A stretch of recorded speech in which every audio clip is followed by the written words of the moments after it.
Good morning to all of you. Welcome back to the gear up English classes. मैं पंकज जांगड़ा आप सबका gear up English classes पे हार्दिक स्वागत करता हूं। आई होप पिछला सेशन आपने बहुत अच्छे से एंजॉय किया होगा। नए सेशन की शुरुआत कर लेते हैं अब नए टेंस के साथ। टेंस का चैप्टर आज हम पास्ट का पूरा करा देंगे और अंत में हम सिंस और फॉर को भी देखेंगे, जो प्रेजेंट परफेक्ट कॉन्टिन्यूअस टेंस के अंदर हमने नहीं बताया था। वो हम सोच रहे हैं कि पास्ट परफेक्ट कॉन्टिन्यूअस को खत्म करने के बाद सिंस और फॉर का प्रयोग करना भी हम आपको अच्छे से सिखाएं कि सिंस कहां आता है और फॉर कहां आता है। तो एक बार सेशन के एंड तक बने रहिए और देखते रहिए। और अगर आपने चैनल को सब्सक्राइब नहीं किया है तो एक बार सब्सक्राइब कर लीजिए जल्दी से। चलो देखो बात कर लेते हैं पास्ट परफेक्ट टेंस की। देखिए डियर, नाम से पता चल रहा है परफेक्शन है। परफेक्शन इन द सेंस कि काम के अंदर काम पूरा हो चुका था, मतलब पास्ट भूतकाल के अंदर काम पूरा हो चुका था। तो आपने कोई भी ऐसा सेंटेंस देखा होगा जिसके अंदर आपने सुना था चुका था, चुकी थी, चुके थे। वो सारे के सारे सेंटेंस आपके हमेशा पास्ट परफेक्ट के अंदर आते हैं। तो देखिए इसमें क्या क्या आता है। मेन तो इसका जो ग्राफ बनता है वो कुछ इस प्रकार का बनता है, जो परफेक्शन के अंदर हम बताया था मैंने कि भाई थर्ड परफेक्शन को हमेशा थर्ड फॉर्म बताती है। ग्राफ किस चीज को बता रहा है? हमेशा काम के पूरे होने को। और इससे पहले जो टेंस पढ़ाए थे मैंने, कल पढ़ाए थे प्रेजेंट कॉन्टिन्यूअस पास्ट कॉन्टिन्यूअस और पास्ट इंडेफिनिट, उसके अंदर मैंने आपको उसका ग्राफ भी बताया था। चलो देखो, हिंदी में जो पहचान होती है वो होती है चुका था। हिंदी के अंदर जो पहचान होगी वो इस टेंस की होगी चुका था या चुकी थी या चुके थे। इस टाइप के कोई भी सेंटेंस आपको हिंदी के अंदर मिलते हैं तो पास्ट परफेक्ट टेंस का होता है। खैर हम हिंदी नहीं पढ़ रहे, हमें तो इंग्लिश से मतलब है, इसलिए आपको सिर्फ फोकस करना है किसके ऊपर? इसके स्ट्रक्चर के ऊपर। स्ट्रक्चर बड़ा ही आसान है, बहुत आसान स्ट्रक्चर है। देखो इसमें सबसे पहले क्या आता है, स्ट्रक्चर की बात कर लेते हैं। तो स्ट्रक्चर के अंदर हम लोग बात करते हैं पहले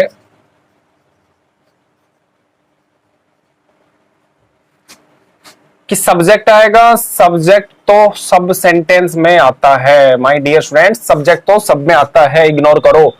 पास्ट परफेक्ट है ये किस चीज से पता चलेगा? सब्जेक्ट देख के नहीं पता चलेगा, तो हेड और हेड के बाद third form of the verb को देख के हमें इसका पता चल जाएगा। तो यहां पर पास्ट परफेक्ट टेंस किस चीज की बात करता है? Head plus third form past perfect की बात करेगा। ठीक है, इतना समझ में आ गया आपके? बहुत बढ़िया। तो आपको याद रखना है जहां पर भी हेड के बाद थर्ड फॉर्म आएगी वो टेंस हमेशा 100% किस में माना जाएगा? वो पास्ट परफेक्ट के अंदर माना जाता है, पास्ट परफेक्ट के अंदर माना जाता है। इतना समझ में आ गया आपको? बहुत बढ़िया। अब बात कर लेते हैं आगे कि इस टेंस को कहां पर पढ़ते हैं, सबसे ज्यादा कहां पर क्वेश्चंस पूछे जाते हैं। पहले तो मैं आपको बताता हूं कि थर्ड फॉर्म में और सेकंड फॉर्म में क्या डिफरेंस होता है। माय डियर स्टूडेंट, जैसे मैंने कहा गो फर्स्ट फॉर्म होती है, वेंट सेकंड फॉर्म होती है और गोन थर्ड फॉर्म होती है। इस चीज को देख के हर कोई बता सकता है कि भाई साहब ये कौन सी फॉर्म है, फर्स्ट, ये सेकंड और ये third form. My dear students, दिक्कत कहां आती है?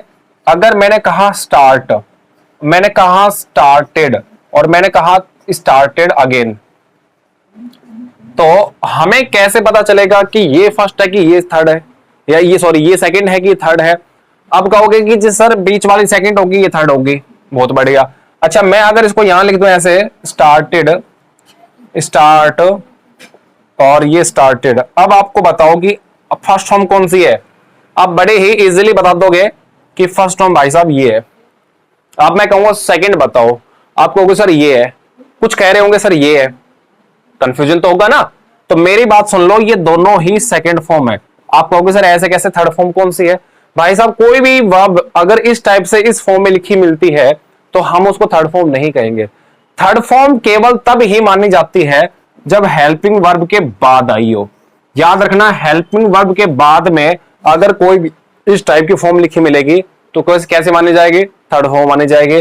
और अगर हेल्पिंग वर्ब के बिना लिखी गई है तो आपको कौन सी फॉर्म मानी जाएगी? वो सेकंड फॉर्म मानी जाएगी। जैसे मैं एक सेंटेंस देता हूं, बड़ा इजी सा सेंटेंस है। मैंने कहा ही स्टार्टेड अ बिजनेस, मैंने कहा ही स्टार्टेड अ बिजनेस। आपसे पूछा जाए कि बताओ ये सेकंड फॉर्म है, फर्स्ट फॉर्म है या थर्ड फॉर्म है? तो कुछ कह रहे हैं सर सेकंड फॉर्म है। देखो फर्स्ट तो नहीं है, इतना तो सबको पता है मेरे हिसाब से। इतने तो हर कोई इंसान स्कूल में गया होगा, वो आराम से बता सकता है कि ये फर्स्ट फॉर्म है कि ये सेकंड फॉर्म है। लेकिन ये सेकंड और थर्ड में हमेशा हर इंसान को कंफ्यूजन रहती है। तो माय डियर स्टूडेंट्स, कुछ बच्चे कह रहे हैं सर ये सेकंड है, कुछ कह रहे हैं थर्ड है, कुछ कह रहे हैं दोनों ही है, सेकंड भी है थर्ड भी है। माय डियर स्टूडेंट्स, मैंने क्या कहा था, अगर हेल्पिंग वर्ब के बिना लिखी गई है, हेल्पिंग वर्ब के बिना अकेली लिखी गई है तो सेकंड फॉर्म होगी। तो ये कौन सी फॉर्म हुई, सेकंड फॉर्म हुई। ये थर्ड फॉर्म बिल्कुल भी नहीं है, ये सेकंड फॉर्म नहीं है। सिर्फ कौन सी फॉर्म है, ये सिर्फ सॉरी ये सेकंड फॉर्म है, ये थर्ड फॉर्म नहीं है, बिल्कुल भी थर्ड फॉर्म नहीं है। तो फिर थर्ड फॉर्म का कैसे पता लगाएंगे? मैंने सेंटेंस लिखा, सपोज करो he had started a new business. मैंने कहा he had started a new business, ये सेंटेंस मैंने आपके सामने लिखा है।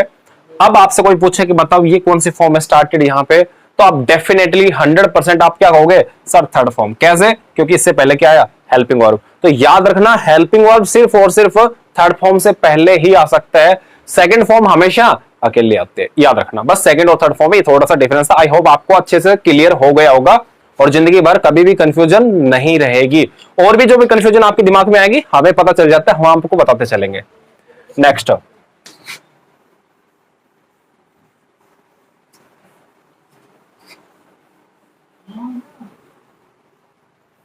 देखिए माय डियर स्टूडेंट्स, आगे बात कर लेते हैं कि पास्ट परफेक्ट के कुछ सेंटेंस ले लेते हैं। जैसे मैंने कहा we had gone to, we had gone to Mumbai, we had gone to Mumbai, the patient had dead, the patient had dead. चलो मैं इस सेंटेंस को एक बार रीराइट करता हूं ताकि आपको जो चीज समझाना चाहता हूं अच्छे से समझ सको तुम। जैसे मैंने कहा we had gone to Mumbai, मैंने सेंटेंस सपोज ये लिखा we had gone to Mumbai. अगला सेंटेंस है द पेशेंट हैड डाइड। फिर सेंटेंस है Rohit had written a letter. Suppose करो मैंने आपके सामने तीन सेंटेंस दिए हैं, मैंने आपके सामने तीन सेंटेंस दिए हैं। पहला सेंटेंस है we had gone to Mumbai. Second sentence है the patient had died. Third sentence है रोहित हैड राइटर कर दिया, आई एम सॉरी ये रिटर्न करते हैं पहले इसको, Rohit had written a letter. My dear students, पहले की हिंदी है हम मुंबई जा चुके थे, दूसरे की हिंदी है पेशेंट मर चुका था, तीसरे की हिंदी है रोहित लेटर लिख चुका था। देखो इन तीनों हिंदी देख के आपको लग रहा होगा सर कुछ ना कुछ अधूरा है, मतलब मजे नहीं आए। मैंने कहा रोगी मर चुका था, आप मेरे से पूछो भाई क्या रहा, रोगी मर चुका था, हम पत्र लिख चुके थे, हम दिल्ली जा चुके थे, वो मुंबई पहुंच चुके थे, हम खाना खा चुके थे। आप कहोगे सर आप ऐसे बोल रहे कि हम खाना खा चुके थे, आप ये भी कह सकते हो हमने खाना खाया, रोगी मर गया, हाँ वह दिल्ली पहुंच गया। आप ऐसे बोल सकते हो उसने पत्र लिखा। आप ये क्यों कह रहे हो वह पत्र लिख चुका था, इसका मतलब कुछ ना कुछ मैं मिस कर रहा हूं, हम चीजों को क्लच नहीं कर पा रहे हैं, हम कुछ अधूरी बातें पढ़ रहे हैं। तो माय डियर स्टूडेंट्स, अगर मैं ये लिख दूं यहां पे, आपने वो सेंटेंस तो बड़ा भली बातें आपको अच्छे से याद है, बिफोर, बोलो बोलो याद आ रहा है, the patient had died before the doctor, शाबाश, came, before the doctor came, doctor के आने से पहले क्या रोगी मर चुका था। इसका मतलब आपको एक बात समझ में आ गई कि पास्ट परफेक्ट कभी भी अकेला नहीं आता, पास्ट परफेक्ट कभी भी अकेला नहीं आता, वो हमेशा किसके साथ आता है, वो हमेशा किसी दूसरे सेंटेंस के साथ में आता है, वो हमेशा किसी दूसरे सेंटेंस के साथ में आता है। तो यहां पर तो आया हैड डाइड और यहां पर क्या है, वर्ब की सेकंड फॉर्म, है ना। इस सेंटेंस को लिखेंगे तो कैसे लिखेंगे, मैंने कहा we had gone to Mumbai before we got your call, we got या वी रिसीव्ड योर मैसेज। आपके मैसेज रिसीव करने से पहले तो मुंबई पहुंच लिए थे हम, आपके मैसेज रिसीव करने से पहले तो हम मुंबई ही पहुंच लिए थे, इसका मतलब हैड गॉन तो यहां पर आया है और यहां पर वर्ब की सेकंड फॉर्म आई है। फिर मैंने कहा रोहित लेटर लिख चुका था, रोहित पत्र लिख चुका था। मैं कहूं कैसे? Before he posted it, before he posted it, before he posted it. मैंने कहा रोहित लेटर लिख चुका था, लिख चुका था किससे पहले? उसको पोस्ट करने से पहले, उसको पोस्ट करने से पहले रोहित लेटर लिख चुका था। चलो एक बार इनको उतारो, अभी एक सेकंड के लिए आपके पास टाइम है, जल्दी उतार लीजिए।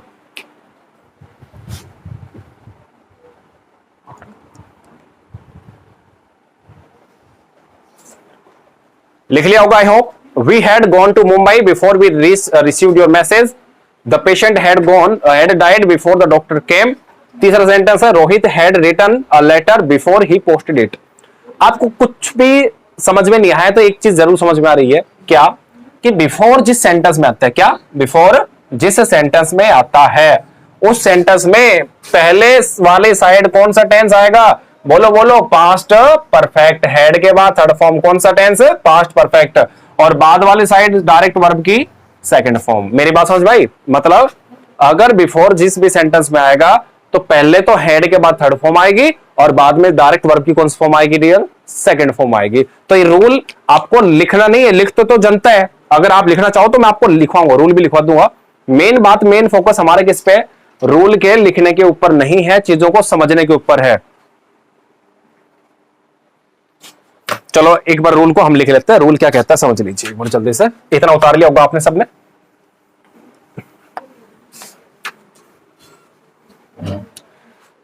देखिए रूल ये कहता है कि जिस भी सेंटेंस में बिफोर आएगा, क्या? जिस भी सेंटेंस में बिफोर आएगा उसमें हेड के बाद थर्ड फॉर्म तो पहले वाली साइड आएगी और सेकंड फॉर्म बाद वाली। देखो मैंने आपको रटवाया नहीं, मैंने आपको समझाया है और अभी और भी समझाता हूं। कैसे? समझो। मैंने कहा ये आप पे कोई लाइन है, इस लाइन पे हम सब रहते हैं, ठीक है? ये एक लाइन है और इस लाइन के ऊपर हम सब रहते हैं। तो मैं आज यहां हूं, यहां पे होने का मेरा मतलब साफ साफ है, मैं कहां हूं? अरे बोलो, प्रेजेंट में। कहां पे हूं मैं? प्रेजेंट में। कल मैं कहां पर होऊंगा? भाई पास्ट में। कहां पर होऊंगा मैं? पास्ट में। और इससे पहले मैं कहां पर था? ओ सॉरी, मैं कहां पर होऊंगा? फ्यूचर में। और कल मैं कहां पर था? पास्ट में। हाँ या ना? इतना समझ में आ गया? ये प्रेजेंट है, कल मैं पास्ट में था और आगे आने वाले समय में मैं फ्यूचर में हो जाऊंगा। ठीक है, चलो बहुत बढ़िया। भाई साहब सुन लो, एक छोटी सी बात और समझाता हूं। इसमें इस साइड दिखेगा नहीं इसलिए मैं आपको इस साइड लिख रहा हूं। मान लो हम कल पास्ट में थे। अब देखो, पास्ट से भी पहले का जो पास्ट होगा, पास्ट से भी पहले का जो भी पास्ट होगा, देखो मैंने क्या कहा? प्रेजेंट। प्रेजेंट से पहले क्या था? पास्ट। आपने कल घर पे जाके दो काम किया। सपोज करो आपने कल एक तो खाना खाया और एक खाना बनाया। दो काम हुए आपसे, क्या क्या? खाना खाने का काम और खाना बनाने का काम। चलो, तो आपने खाना पहले बनाया या पहले खाया? दिमाग लगाओ थोड़ा सा। कल किया, कल का मतलब पास्ट में। बात याद रखना, माइंड में बिल्कुल फिक्स कर लो कि आप दोनों एक्टिविटी पास्ट में कर रहे हो। तो आपने सबसे पहले क्या किया? आपने खाना बनाया था, तो बनाया था और उसके बाद खाया था। मतलब दोनों कामों में से भी कोई एक काम तो ऐसा था जो पहले हुआ था। हाँ या ना? बिल्कुल हुआ था। तो जो काम पहले हुआ था वही पास्ट परफेक्ट होगा। जो काम पहले हुआ था वही क्या होगा? पास्ट परफेक्ट होगा। मेरी बात समझ भाई? मतलब पास्ट परफेक्ट टेंस को दूसरे शब्दों में हम डेड पास्ट कहते हैं। क्या कहते हैं? डेड पास्ट कहते हैं। मतलब मरा हुआ, मतलब पास्ट से भी पहले का पास्ट कहते हैं। पास्ट परफेक्ट को डेड पास्ट भी कहते हैं। तो आपसे कोई कहे कि डेड पास्ट बताओ कौन सा टेंस होता है, आप कहोगे पास्ट से भी पहले का पास्ट डेड पास्ट कहलाता है। तो सीधी बात है, जो पास्ट परफेक्ट होगा, जो पास्ट से पहले था, उसको तो किस में लिखेंगे? हेड के बाद थर्ड फॉर्म में। और जो बाद में आया पास्ट, वो वर्ब की सेकंड फॉर्म में। बात समझ में? फिर घटता जाएगा। देखो पहले थर्ड फॉर्म, फिर सेकंड फॉर्म, और प्रेजेंट में कौन सी फॉर्म आती है? फर्स्ट फॉर्म आती है। मेरी बात समझ भाई? तो इसलिए आपको अगर पता लगाना हो कि भाई पास्ट परफेक्ट में हेड के बाद थर्ड फॉर्म आती है, पास्ट में सेकंड फॉर्म में आती है, और फ्यूचर में विल या शैल के बाद फर्स्ट फॉर्म आती है। इतना तो सबने पढ़ रखा होगा। हाँ या ना? ठीक है, तो आप कहोगे सर फिर वुड शुड कहां आते हैं, वुड कहां पर आता है? तो पास्ट के बाद में और फ्यूचर से पहले, पास्ट के बाद में और प्रेजेंट से पहले जो जगह होगी वो वुड की होगी। किसकी जगह होगी? वो वुड की होगी। ये आपको लाइन समझ में आनी चाहिए, बड़ा इजी था, कॉन्सेप्ट था। प्रेजेंट बीच में है, पास्ट पहले है, पास्ट से पहले वो डेड पास्ट, पास्ट से पहले डेड पास्ट। आई होप इतना समझ में आया होगा। अब एक मान लो एक सेंटेंस देते हैं हम आपको इसी के ऊपर बेस्ड थोड़ा सा, कि आपको वो समझना है। मैंने एक सेंटेंस लिखा, सेंटेंस ये है, दीपक हैड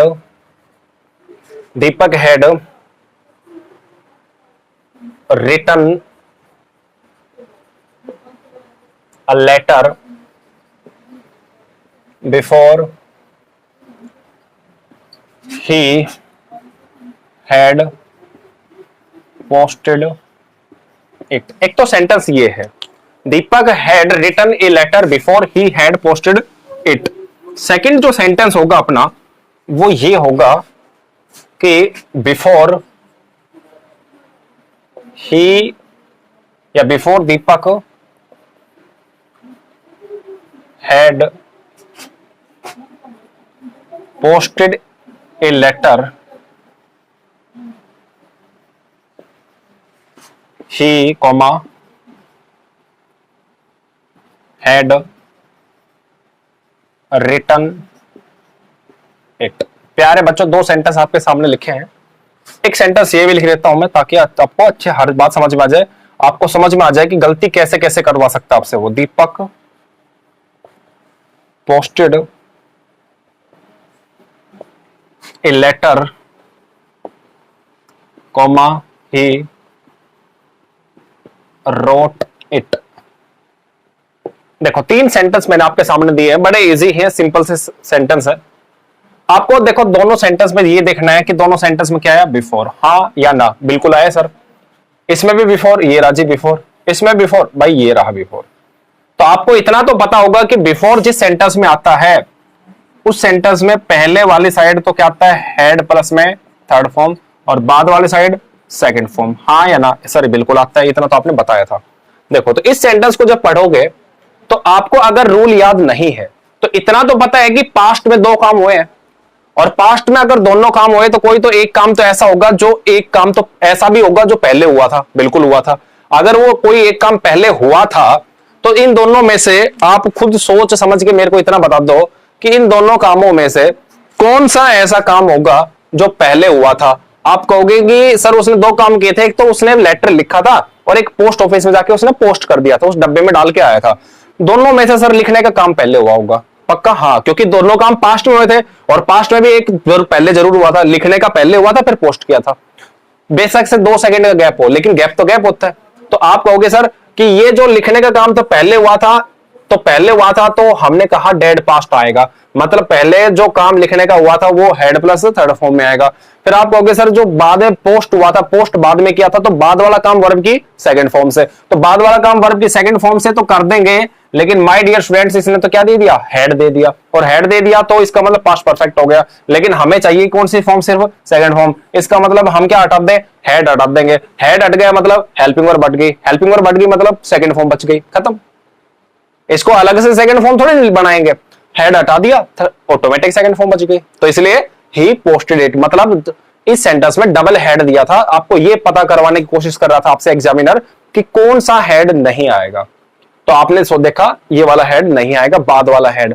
अब बाद वाला हेड नहीं आएगा कि पहले वाला नहीं आएगा, इस चक्कर में रह गए तो दूसरे सेंटेंस में फंस गए।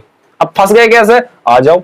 इसने कहा before Deepak had posted a letter he had written it. कहता है कि दीपक ने पत्र पहले लिखा था, पोस्ट बाद में किया था। मतलब कहता before Deepak had posted a letter, letter post करने से पहले क्या दीपक ने उसको लिखा था। तो सीधी बात है, लेटर पोस्ट करने से पहले, पोस्ट करने से पहले क्या क्या लिखा, मतलब लिखने का काम अब भी पहले हुआ, लिखने का काम अब भी पहले हुआ। ये वही सेंटेंस है माय डियर स्टूडेंट्स जिसमें कहता है कि रोगी के मरने से, डॉक्टर के आने से पहले रोगी मर चुका था। अब उसको सेंटेंस को कितना भी घुमा फिरा के लिख लो, भाई साहब जो पेशेंट चला गया वो चला ही गया, डॉक्टर टाइम पे नहीं आया। चाहे उसमें पेशेंट को पहले लिख लो चाहे डॉक्टर को पहले लिख लो, जो आदमी चला गया वो चला गया, उसको नहीं बचाया जा सकता।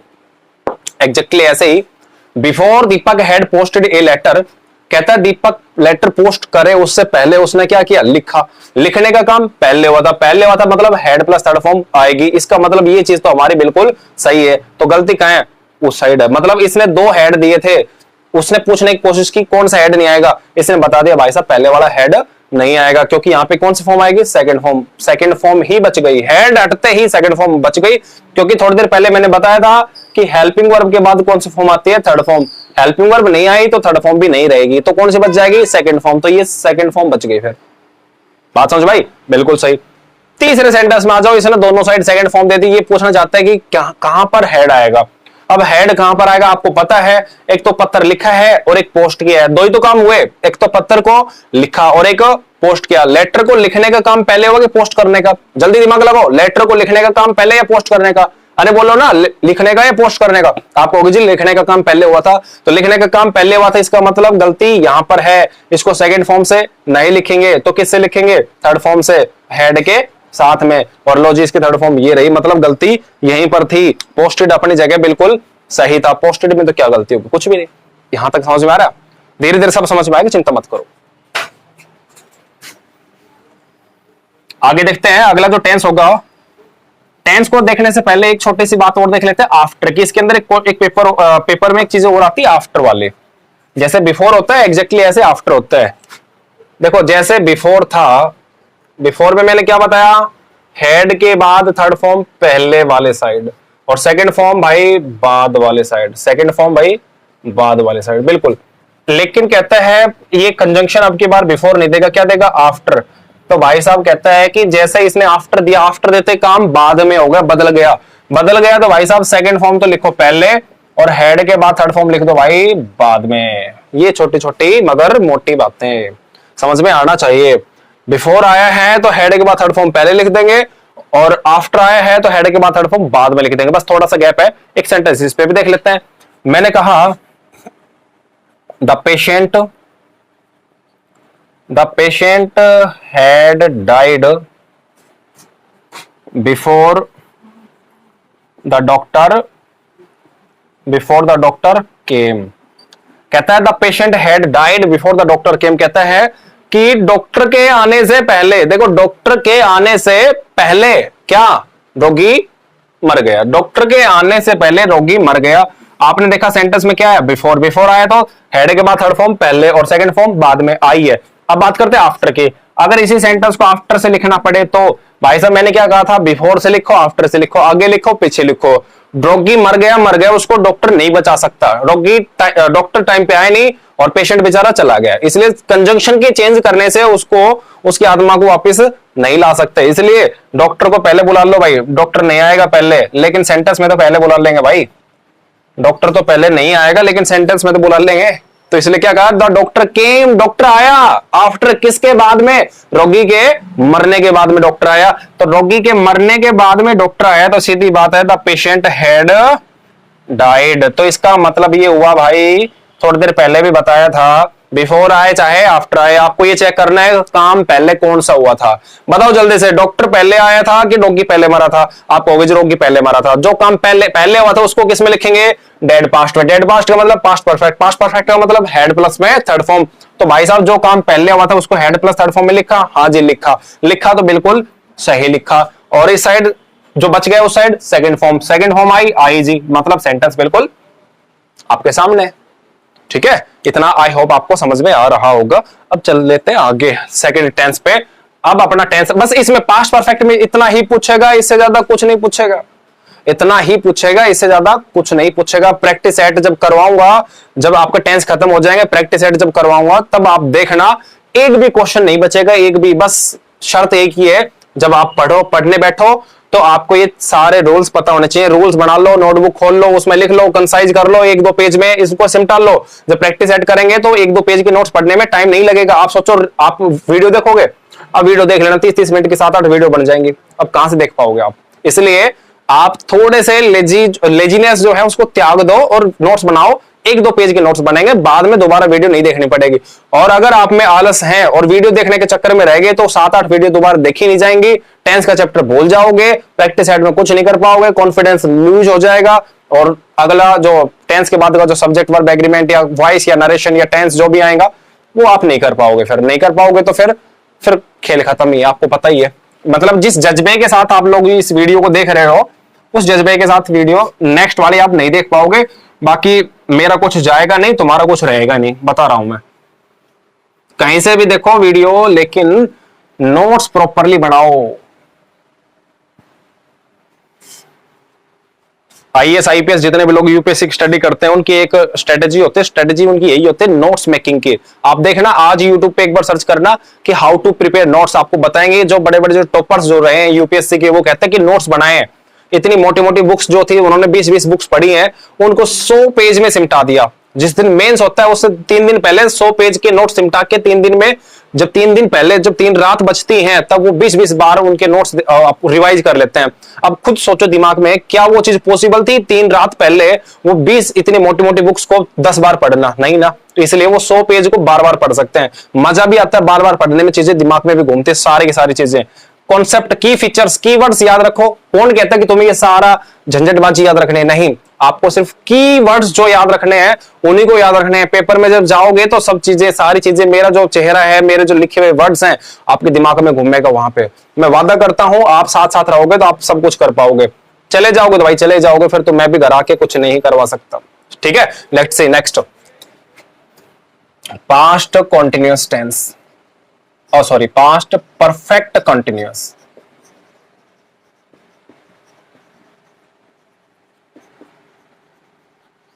Past perfect continuous tense. My dear students, देखो ग्राफ सबका वही बनता है, वैसा ही बनता है। इसमें परफेक्ट लॉजिक परफेक्ट दिखा दिया, कॉन्टिन्यूअस लॉजिक कॉन्टिन्यूअस दिखा दिया। मैंने क्या बताया था कि पार्शियल कंप्लीशन होता है, पार्शियल परफेक्शन होता है। परफेक्ट तो है लेकिन कॉन्टिन्यूअस भी है। इसका मतलब ये हुआ काम कुछ हद तक पूरा हुआ है, सारा पूरा नहीं हुआ है। जो पूरा हो गया उसको परफेक्शन से दिखा दिया, जो चल रहा है उसको अभी कॉन्टिन्यूअस से दिखा रहे हैं। मेरी बात समझ भाई? तो पूरा है तो परफेक्ट और चल रहा है तो कॉन्टिन्यूअस। समझ में आ गया? Very good. नेक्स्ट वन भाई, शेयर एंड सब्सक्राइब भी करना है चैनल को। देखो नेक्स्ट, अब इसका ग्राफ हिंदी बाद में देख, चलो हिंदी देख लेते हैं एक बार। हिंदी ये रहेगी, हिंदी के अंत में से रहा था, से रही थी या से रहे थे, इस प्रकार की हिंदी के वर्ड्स आते हैं। से रहा था, से रही थी या से रहे थे, इस प्रकार के हिंदी के वर्ड आते हैं। मैंने कहा क्या कहा? से वर्ड जरूर आएगा। और याद हो तो पिछले लेक्चर्स आपने प्रेजेंट परफेक्ट कॉन्टिन्यूअस देखा हो तो से की इंग्लिश बताई थी, क्या थी? याद करो, सिंस या फॉर। बिल्कुल, सिंस और फॉर आपकी इसकी हिंदी थी। तो देख लेते हैं एक बार जल्दी से पास्ट परफेक्ट कॉन्टिन्यूअस में क्या क्या आता है। देखो सब्जेक्ट तो आएगा, सबको पता है भाई, सब्जेक्ट तो आएगा ही, नहीं तो काम ही नहीं करेगा कोई, तो फिर कैसे पार पड़ेगी। अब पास्ट परफेक्ट कौन सा क्या है? ये पास्ट परफेक्ट। तो मैंने क्या कहा? हैड, क्योंकि पास्ट परफेक्ट में क्या आता है? हैड के बाद थर्ड फॉर्म, और थर्ड फॉर्म अभी नहीं लेंगे क्योंकि अपने पास कॉन्टिन्यूअस बच रहा है, इसलिए बीन ले लिया। थर्ड फॉर्म क्या है? बीन, और कॉन्टिन्यूअस था इसलिए वर्ब की फर्स्ट फॉर्म के साथ ING. First form of the verb मैंने लिख दी और उसके बाद क्या लिख दिया? माय डियर स्टूडेंट्स, ऑब्जेक्ट लिख दिया। हाँ यार, समझ में आया? इतना इतना आपको समझ में आ गया? सब्जेक्ट है, हेड के बाद थर्ड फॉर्म बीन आया, वर्ब की फर्स्ट फॉर्म के साथ आईएनजी आएगा, उसके बाद क्या है? ऑब्जेक्ट। बहुत बढ़िया। अब बात कर लेते हैं सिंस और फॉर कब आता है।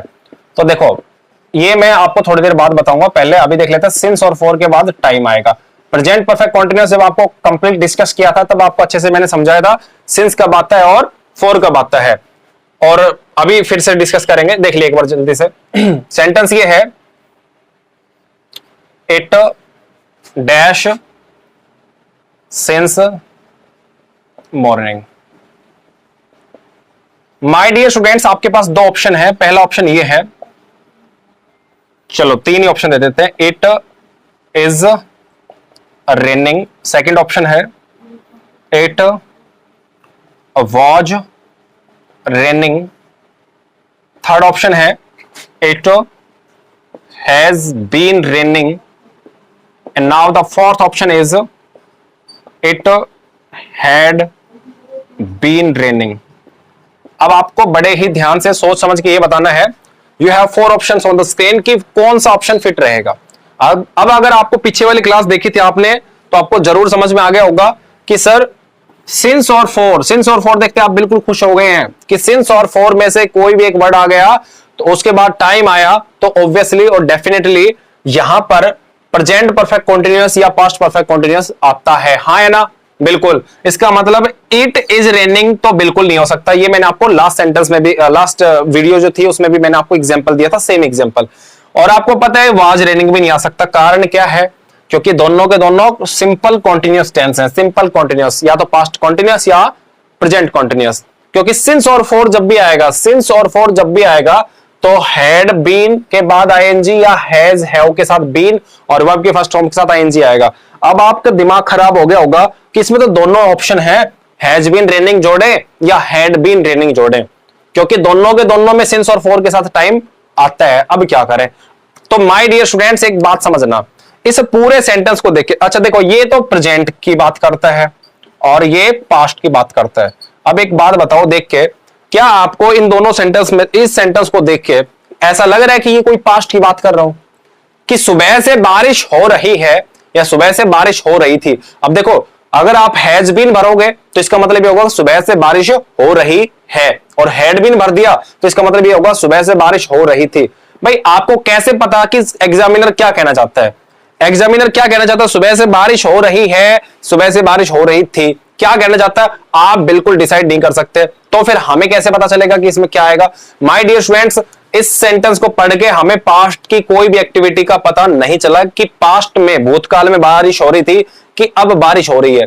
हो सकता है अब मैं ये भी कहना चाहता हूं कि सुबह से बारिश हो रही है, हो सकता है मैं ये भी कह दूं सुबह से बारिश हो रही थी, लेकिन इससे पास्ट का कोई भी एक्शन का पता नहीं चल रहा। इसलिए जब भी सेंटेंस में पास्ट की बात का पता ना चले तो सेंटेंस में डेफिनेटली आप किसका यूज करोगे?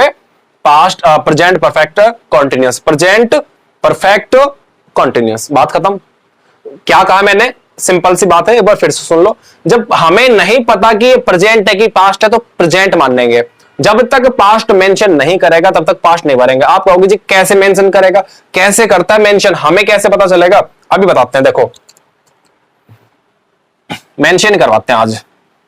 मैंने कहा सेंटेंस है, इसी सेंटेंस को आगे लिख देता हूं ताकि टाइम और पैसा दोनों चीजें बच जाएं।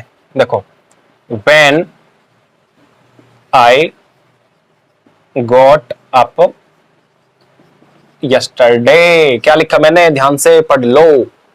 मैंने लिखा it dash since morning when I got up yesterday. When I got up yesterday, देखो प्यारे बच्चों, गॉट वर्ब की कौन से फॉर्म? Second form. इसका मतलब सेकंड फॉर्म किस में आती है? पास्ट में। और नहीं भी पता चला तो फिर भी आप बता सकते हो कि जी यस्टरडे आए हैं, तो इसका मतलब ये हुआ कि ये सेंटेंस 100% हमें दिख रहा है कि ये किस में है? पास्ट में है। जब वो सेंटेंस पास्ट में, मैं क्या कह रहा हूं, ध्यान से सुनना, ध्यान से सुनना। ये बात हर किसी को नहीं पता, हर कोई आपको नहीं बताएगा, बताएगा तो अच्छे से एक्सप्लेन नहीं करेगा, मैं करूंगा। सुनो, जब मैंने क्या कहा, जब एक सेंटेंस पास्ट में है दूसरा वाला सेंटेंस भी पास्ट में होता है। याद रखना क्या कहा मैंने? जब एक पार्ट पास्ट में हो तो दूसरा पार्ट भी किस में होगा? पास्ट में होगा। पार्ट का मतलब क्लोज, और क्लोज जब मैं आपको पढ़ाऊंगा तो इतनी अच्छे से पढ़ाऊंगा कि भाई प्रिंसिपल क्लॉज कौन सी होती है, कोऑर्डिनेट क्लॉज कौन सी होती है, सबऑर्डिनेट क्लॉज कौन सी होती है, और कौन सी क्लॉज होती है जो एडजेक्टिव, नाउन और एडवर्ब क्लॉज होती हैं। बड़े अच्छे से पढ़ लेंगे, जब टाइम आएगा तब पढ़ लेंगे। क्लॉज का मतलब इतना मान लो कि सेंटेंस का पार्ट होता है। क्या बोला मैंने? सेंटेंस का पार्ट होता है। तो ये पार्ट है, ये सेंटेंस का पार्ट है। ये व्हेन आई गॉट अप, ये पूरा एक सेंटेंस था, और व्हेन आई गॉट अप क्या है? एक पार्ट है। तो मैंने क्या कहा, when I got up yesterday क्या है? ये पास्ट है। पास्ट है तो ये पहले वाला सेंटेंस भी किस में होगा? ये भी पास्ट में होगा। और पास्ट में होगा तो बताओ इन दोनों में से, इन दोनों में से, क्योंकि इनका तो किस्सा ही खत्म हो रखा है पहले से। क्यों? सिंस और हो रहा है, बेचारा ये तो आ ही नहीं सकते। इनको तो ऐसे साइड हटा दिया जैसे मक्खी से, चाय से मक्खी उठा के बाहर फेंक रखे हो, इसलिए हमने भी इसको हटा दिया। तो यहां पर देखेंगे हैज हैव के साथ बीन कब आएगा और हैड बीन कब आएगा। अब प्यारे बच्चों एक बात बताओ, इस सेंटेंस को आप जब देखोगे कि बताओ हैड बीन आएगा, हैज बीन आएगा, देखते ही आंखों में चमक आ गई होगी आपके, जैसे मेरे आई है। देखते आप बिल्कुल खुश हो गए होंगे जैसे मैं हूं। कैसे? यस्टरडे है, यस्टरडे है तो ये भी पास्ट में आएगा, और पास्ट में आएगा तो हैड बीन आएगा। बड़ा सिंपल सा है। तो यहां पर क्या आएगा? हैड बीन रेनिंग, रेनिंग हो गया। इतना समझ में आया? बिल्कुल, आई होप आपको ये बात जरूर समझ में आई होगी।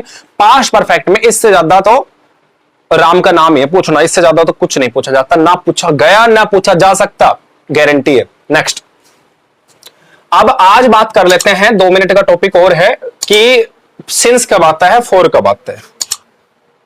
क्या कहा मैंने? सिंस कब आता है और फोर कब आता है।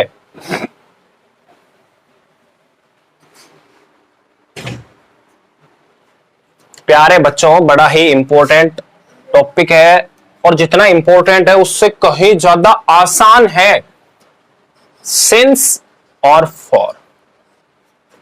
प्यारे बच्चों, पहले बात तो याद रखो, ये जो सिंस है ना, एक प्रेपोजिशन होती है। क्या होती है? एक प्रेपोजिशन। लेकिन कहीं कहीं इसको एक कंजंक्शन के रूप में भी काम करवाते हैं इससे, तो बेचारी कंजंक्शन बन जाती है। कुछ एडवर्ब के रूप में भी यूज कर लेते हैं, इसलिए ये एडवर्ब का भी काम करती है। बस ये 3 ही होती हैं। क्या बोला मैंने?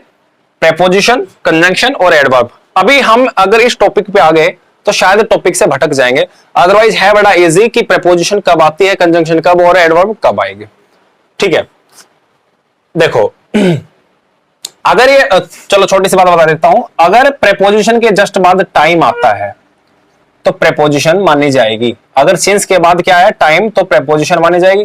कंजंक्शन के बाद पूरा सब्जेक्ट वर्ब ऑब्जेक्ट आएगा, मतलब पूरा सेंटेंस आएगा। अगर ये देखो सीधी बात है, कंजंक्शन है जोड़ेगा, जोड़ेगा तो सेंटेंस को जोड़ेगा, सेंटेंस को जोड़ेगा तो कंजंक्शन के बाद क्या आएगा? सेंटेंस आएगा। प्रेपोजिशन है तो प्रेपोजिशन के बाद क्या आएगा? सीधा टाइम आएगा। बस 2 बात छोटी सी है। एडवर्ब तब होगी जब किसी वर्ब को क्वालिफाई कर दे, खत्म बात। चलिए, तो अभी हमारा टॉपिक ये नहीं है, और भी बहुत बड़ा टॉपिक डिस्कशन का मुद्दा है ये। अच्छे से हम इसको डिस्कस करेंगे फुर्सत में, जब आपको प्रेपोजिशन पढ़ाएंगे तब प्रेपोजिशन के रूप में यूज करेंगे, जब कंजंक्शन पढ़ाएंगे तब कंजंक्शन के रूप में, और जब एडवर्ब पढ़ाएंगे तो एडवर्ब के रूप में। अपने आप समझ में आ जाएगा। चलिए देख लीजिए, सिंस जो है इसका यूज देखो, कुछ लोग कहते हैं पॉइंट ऑफ टाइम के लिए, कुछ कहते हैं पीरियड ऑफ टाइम के लिए, कुछ कहते हैं कुछ भी कह देते हैं। भाई साहब, मैं तो आपको इस चक्कर में नहीं डालना चाहता। क्या होता है पॉइंट ऑफ टाइम, क्या होता है पीरियड ऑफ टाइम, क्या पॉइंट ऑफ टाइम, क्या पीरियड ऑफ टाइम, भाई मुझे भी नहीं पता ना, मैं आपको पढ़ाऊंगा। सीधी सीधी बात कर लेते हैं, समय जब कैसा हो? डेफिनेट हो। कैसा टाइम हो भाई? डेफिनेट हो। तो किसका यूज करेंगे? सिंस का। और फॉर का यूज कब करेंगे? जब अपना समय कैसा हो? इनडेफिनेट। अरे इनडेफिनेट टेंस नहीं, इनडेफिनेट का मतलब अनिश्चित, अनसर्टेन, निश्चित ना हो। जब अपना जो टाइम है कैसा हो? इनडेफिनेट हो, अनसर्टेन हो। ठीक है, तब इसका यूज करेंगे। याद रखना, फॉर भी प्रेपोजिशन के रूप में यूज किया जा सकता है, और होती ही है प्रेपोजिशन, तो ऐसे इसका यूज कंजंक्शन के रूप में भी किया जाता है। ठीक है, जैसे फॉर का यूज, जैसे इसका यूज सिंस का यूज प्रेपोजिशन के रूप में किया जाता है, ऐसे ही सिंस और फॉर प्रेपोजिशन भी होती है, ऐसे ही ये कंजंक्शन भी होता है। याद रखोगे? देखिए, तो निश्चित समय है तो किसका यूज करेंगे? सिंस का। और अनिश्चित समय है तो किसका यूज करेंगे? फॉर का। इतनी बात तो आपको समझ में आ गई होगी। नेक्स्ट भाई याद रखना है, जो कैलेंडर होता है, मैं देखो आपसे डायरेक्ट चेक तो नहीं कर सकता आपको कैलेंडर की स्पेलिंग आती है कि नहीं आती, लेकिन मुझे इतना पता है कि आप कैलेंडर की स्पेलिंग एक बार मेरे कहने से लिख के देखो एक बार अपने नोटबुक में, आप क्या लिखते हो, और जब मैं लिखता हूं उसको मैच कर लेना। कैलेंडर की स्पेलिंग लिख लो पॉज करके। मैंने लिखा CALENDAR, ये कैलेंडर की स्पेलिंग होती है, याद रखना। क्या बोला मैंने? CALENDAR। कैलेंडर की स्पेलिंग में पहले ए आता है, बाद में भी ए आता है, बीच में ई आता है। एग्जाम में स्पेलिंग मिस्टेक्स के अंदर, स्पेलिंग चेकिंग के अंदर ये क्वेश्चन बहुत बार पूछा गया है कैलेंडर का, तो उसमें क्या करते हैं, इसमें ER कर देते हैं। जैसे बहुत सारे बच्चों ने ये लिखी होगी पक्का, ये अगर लिखने की कोशिश की है, सोचा है, तो भी ये लिखी होगी यहाँ पे ई कर दिया होगा। प्यारे बच्चों, ये गलत है, पेपर में बहुत ज्यादा बार आई हुई है, इसको मिटा देते हैं, जो गलत है उसको मिटा देते हैं, सही सही रख लेते हैं। तो फिलहाल ये स्पेलिंग बिल्कुल सही है। स्पेलिंग मिस्टेक्स का भी अपना अलग से टॉपिक होगा, डोंट वरी। कहता है कैलेंडर में हम क्या क्या चीजें देखते हैं माय डियर स्टूडेंट्स? देखो आप खुद बताओ। कुछ लोग तो छुट्टी सोच रहे हैं, छुट्टी देखते हैं, भाई सोना छुट्टियों के अलावा भी देखते हैं कुछ। देखिए, हम डे देखते हैं, डे। हम मंथ भी देखते हैं, बिल्कुल देखते हैं जी। हम ईयर भी देखते हैं, हाँ जी देखते हैं। हम डेट भी देखते हैं, बिल्कुल बिल्कुल। देखो डे कैसा, मतलब डे कैसा, जैसे संडे मंडे नहीं, संडे मंडे भी पढ़ाएंगे, लेकिन इसके अलावा यहां पर जैसे मैंने कहा, चलो संडे मंडे देख लो, संडे मंडे कि आज संडे है कि मंडे है कि ट्यूसडे है, तो हम किस में पढ़ लेंगे? ये डे में। मंथ में अगर पढ़े तो जैसे मैंने कहा जनवरी, फरवरी की स्पेलिंग आपके लिए फिर से टास्क है, मैं लिखता हूं आप लिख के देख लो, क्योंकि फरवरी की स्पेलिंग ना जाने कितनी ही बार पूछी गई है, आपको लगता होगा आपके आती होगी FEBURARY, चेक कर लेना स्पेलिंग, ठीक है? फरवरी। चलिए शायद मैंने ही गलत लिख दी, एक बार चेक कर लेना आप भी। FEBRUARY, FEBRUARY, एक बार चेक कर लेना, मेरे खुद के माइंड से स्लिप है। नेक्स्ट ईयर जब देखते हैं, ईयर जब देखेंगे तो इसके अंदर हम लोग देखेंगे आपका जैसे 2021, 2050 टू 1947, मतलब कोई भी ईयर आ जाए वो सब किस में आते हैं? ईयर में आते हैं। और डेट में जैसे मैंने कहा भाई 2 अक्टूबर, मैंने लिखा 2 अक्टूबर। ऐसे ही 15 अगस्त, कोई भी डेट हो, कोई भी, जरूरी नहीं कि ये इंपॉर्टेंट है इसलिए मैं लिख रहा हूं, नहीं, कुछ भी हो सकती है, वो आपके ऊपर डिपेंड है। ऐसे ही सिंस का यूज और कहां करते हैं? जैसे मैंने कहा ये तो पॉइंट नंबर 1 है, ये सेकंड है stage of life. Stage of life, आपके लाइफ की जो स्टेज है, क्या क्या स्टेजेस हैं आपके लाइफ की? जैसे मैंने कहा भाई आप चाइल्डहुड में थे, फिर यंगहुड में आ गए, फिर अडल्टहुड में चले गए, फिर ओल्डहुड में चले गए। ऐसे अभी आप ब्रदरहुड में हैं, कुछ लोग सिस्टरहुड में हैं, कुछ मदरहुड में हैं। मदरहुड का मतलब मातृत्व, मां बनने की जो उम्र है वो, मां बनने की जो स्टेज है वो। ऐसे ही मैंने कहा फादरहुड, फादरहुड का मतलब फादर बनने की जो स्टेज है। ऐसे थर्ड जो पॉइंट है मैंने कहा पार्ट ऑफ द डे आ जाए माय डियर, क्या आ जाए? Part of the day. Part of the day आ जाए तो भी हम किसका यूज करेंगे यहां पे? सिंस का यूज करेंगे। जैसे मैंने कहा मॉर्निंग, इवनिंग, नून, नाइट, डान, डस्क, ये सब किस में आते हैं? पार्ट ऑफ द डे में आते हैं। मेरे माय डियर स्टूडेंट्स, जब कैलेंडर आ जाए सेंटेंस में, कैलेंडर वाली कोई बात आ जाए, स्टेज ऑफ लाइफ आ जाए, पार्ट ऑफ द डे आ जाए, सेंटेंस में ऑलवेज आपको किसका यूज करना है? सिंस का यूज करना है। फॉर का यूज कब करेंगे? जब समय अनिश्चित हो। जैसे मैंने कहा for sorry a long time बोला मैंने, सपोज करो क्या बोला? A long time. अभी कभी भी समय से पहले और ए लॉन्ग टाइम लिखा मिले तो आपको सिंस लगाना, फॉर लगाना, तो आपको देखना सिंस आएगा कि फॉर आएगा, क्योंकि ये अनिश्चित लंबा समय से, लंबे समय से, कितने समय से? लंबे समय से नहीं देखा मैंने तो उसको, बहुत दिनों से। Many days, many years, many month, many days, many years, many month. अगर इस टाइप की कोई बात लिख दे तो भी हमें तो नहीं पता भाई, तो हमें पता है कितने समय से, नहीं पता, तो इसलिए फॉर। बात समझ भाई? इस टाइप की बातें अगर वो करता है तो सेंटेंस में डेफिनेटली आपको किसका यूज करना है? फॉर का यूज करना है। एक दो सेंटेंस देता हूं फिर अपने खत्म करेंगे चैप्टर को। देखो सेंटेंस देख लो एक बार जल्दी से, क्योंकि सेंटेंस देखने जरूरी है, प्रैक्टिस करनी जरूरी है।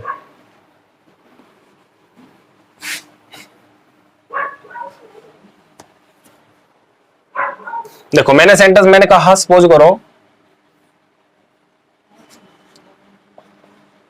Ravi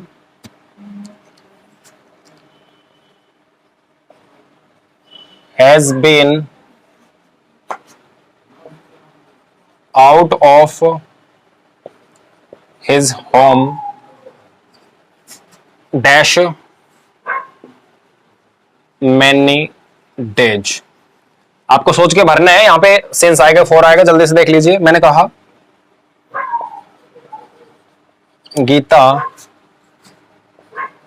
had been sleeping dash 9 a.m. when I went his home।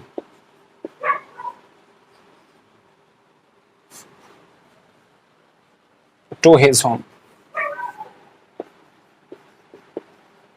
जब भी एक जगह से दूसरी जगह पे जाते हैं तो जिस जगह पे जाते हैं उससे पहले टू लगाना, ठीक है? प्रीपोजिशन पढ़ाऊंगा।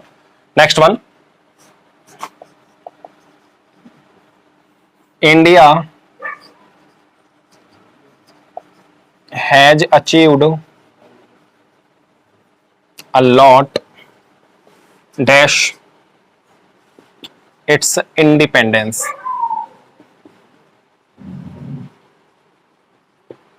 चलो 3 सेंटेंस दे दिए मैंने, एक बार फटाफट इनको पढ़ लेते हैं, जल्दी से देखते हैं किसमें क्या आएगा। मैंने कहा Ravi has been out of his home, Ravi अपने घर से बाहर है, डैश मैनी डेज, बहुत दिनों से, बहुत ज्यादा दिनों से रवि अपने घर से बाहर है। आप कहोगे सर कि यहां पे इस सेंटेंस में आईएनजी तो नहीं है।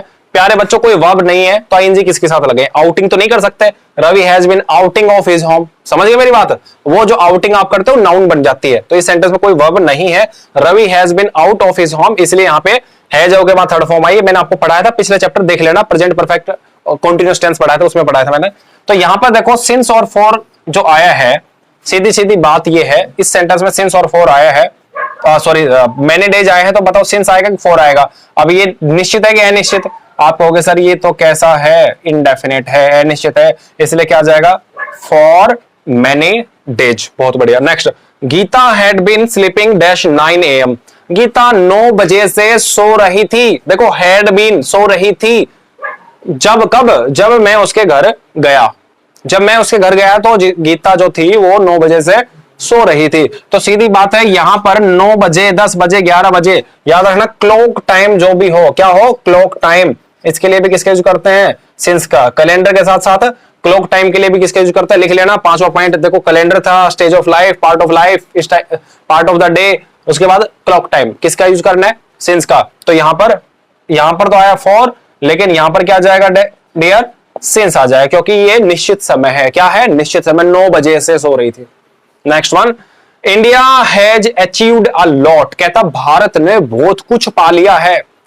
भारत ने बहुत कुछ पा लिया है, कब से? उसकी आजादी से। तो कहता भारत ने आजादी से अब तक बहुत कुछ पा लिया है। तो प्यारे बच्चों इसको बताओ, यहां पे जो इंडिपेंडेंस मैंने लिखा है ये निश्चित समय के अनिश्चित समय है? भाई एक बात बताओ, छोड़ो, अगर कभी भी इस टाइप का कोई सेंटेंस आ जाए जिसमें आपको टाइम ना दे रखो, टाइम नहीं है, अब इंडिपेंडेंस को टाइम थोड़ी ना है, तो इसलिए क्या करें? आप ये देखो इंडिपेंडेंस इंडिया को मिली तो थी, कब मिली थी? 1947 में। मतलब 1947 अगर मैं लिखूं तो ये बताओ ये निश्चित होगा कि अनिश्चित होगा? आपको सर बिल्कुल निश्चित होगा। इसलिए चाहे तो मैं लिखूं इंडिपेंडेंस से, भारत ने 1947 से लेके आज तक बहुत कुछ पा लिया है, तो भी सिंस आएगा। और मैं अगर लिखूं भारत ने आजादी से लेके आज तक बहुत कुछ पा लिया है, तो भी क्या आएगा? सिंस। इसका मतलब यहां पर क्या आएगा? सिंस। बाकी प्रैक्टिस सेट में करवाएंगे। प्यारे बच्चों आज मैं इतना ही पढ़ाऊंगा। आई होप आपको ये सेशन काफी समझ में आएगा। थोड़ा बहुत ये बड़ा बन गया होगा, मुझे भी नहीं पता था इतना बड़ा बन जाएगा, लेकिन कई चीजें हमने अच्छे से समझी हैं, क्योंकि हमारा मेन मोटिव समझना है, कॉन्सेप्ट को क्लियर कर लेना है, ना कि ऊपर ऊपर से हल्के से पढ़ के चल देना है। तो मैंने ये भी नहीं कहा कि मैं बहुत कुछ पढ़ाऊंगा, बहुत डेप्थ में नहीं पढ़ेंगे हम लोग, लेकिन कॉन्सेप्ट की जड़ तक जरूर चलेंगे। तो प्यारे बच्चों आई होप सेशन समझ में आया होगा। अगर आपको अच्छा लगा तो सेशन को आप लाइक कर दीजिए। अगर कोई डाउट है तो आप कमेंट करके हमसे पूछिए। और अगर आपने चैनल को सब्सक्राइब नहीं किया है तो एक बार चैनल सब्सक्राइब कर लो, और लेटेस्ट नोटिफिकेशन के लिए आप ऑलवेज रेडी रहो। और थोड़ी देर बाद आपको वोकैब की जो वीडियो है वो आपके लिए अपलोड हो जाएगी। Thank you very much. Have a fantastic day.